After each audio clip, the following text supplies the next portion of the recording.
Hello, everybody, and welcome back to another episode of The Professional Patient. I hope you like my new background. It's a real nebula, and I'm wearing a Gremlins t-shirt, if you were wondering. Okay, so huge thank you to all of my new followers. You seriously made my day when you subscribed last week, and it made me so happy. So keep that up. Um, Today's video is about how to love yourself and how to reinforce positive thoughts even when life is really hard, like during my long hospital stay of 8 months. During that time, a lot of people were asking me, like, Nora, how are you still so positive? How are you still so happy after everything you've been through? And I would always say something like, I decided a long time ago I was going to be a positive person. And while that is true, then I actually started analyzing what is it really, and I came to a conclusion that it's because I'm able to control my thoughts.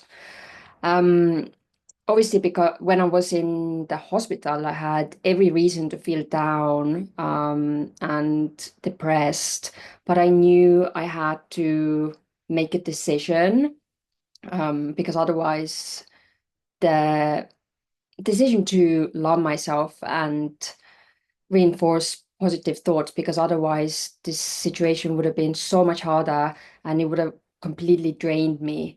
But I needed energy to heal, um, because it's common knowledge that when you're down, you're not actually healing. It's a common thing to know within hospitals. Like nurses are always telling you this, like, don't get down, don't like stay sad too long, otherwise you're not healing.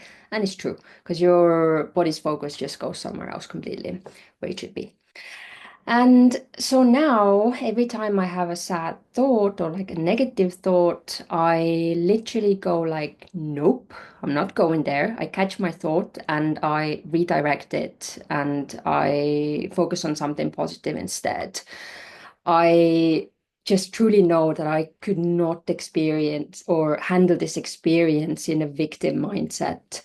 Um, because in my early 20s, I already went through that experience and I learned my lesson in terms of victim mode, due to going through the twin flame separation and Dark Night of the Soul. And both those experiences were way harder than what I've had to mentally deal with since my accident.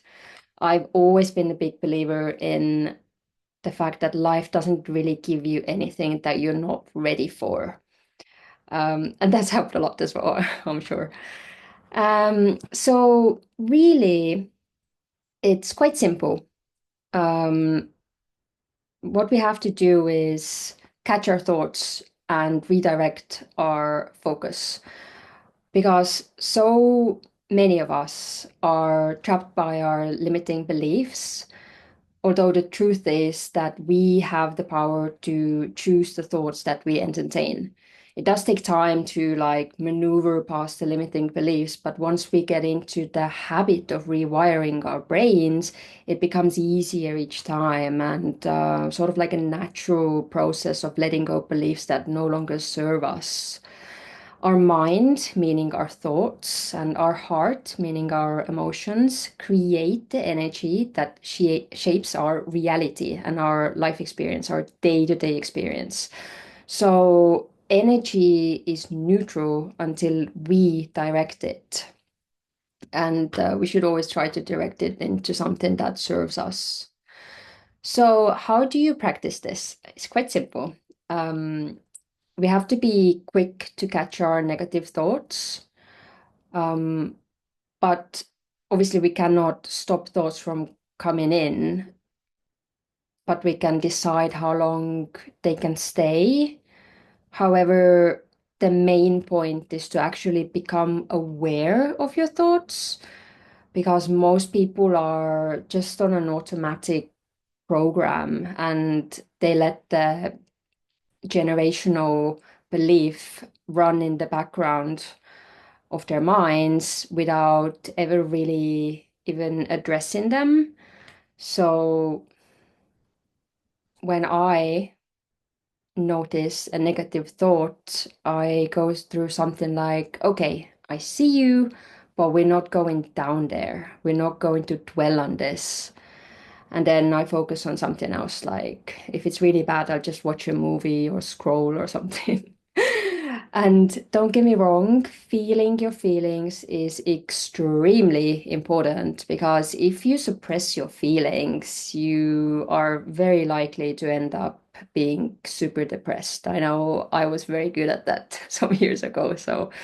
Um, but there's a big difference between feeling your emotions, or like sulking in them.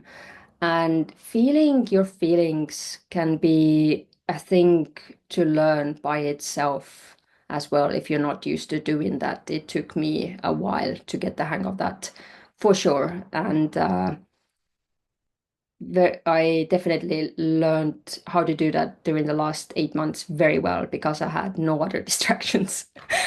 So, to avoid falling into a victim mentality, we really have to become our own heroes and get ourselves out of that negative headspace.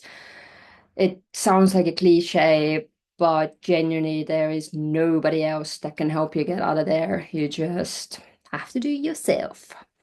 Here's the key though, you have to want change because it's very easy to talk about things that we want. And so many people do. So many people go years on about talking about things that they wish they had or they wanted or so on, but they don't actually change anything in their lives and they don't even make the first steps. So, if you want to change something in your life, you have to start with a choice and then take action.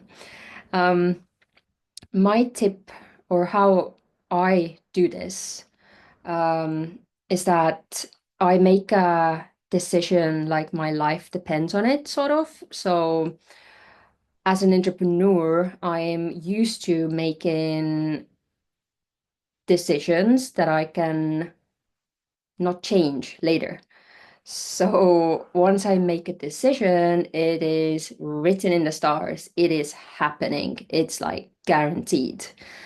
And I use the same kind of energy I use in decision making in my business for manifesting anything I want, including health stuff. And it always works. So here's a little hack for you. Um, and to wrap this up, self-love obviously isn't a one-time thing. It's a daily practice and it does take some practice. And it's about catching our negative thoughts or comments or beliefs and deciding to choose differently and choose love instead and positivity over and over and over again until it becomes natural. Um, and yeah, we all have the power to shift our mindset and change our lives. So don't wait for things to happen. Create them yourself, starting with the way you think. You got this. Thank you so much for watching. If this resonated with you, make sure to like, subscribe, and leave a comment. Let's all keep choosing love and positivity. Bye. Catch you next time.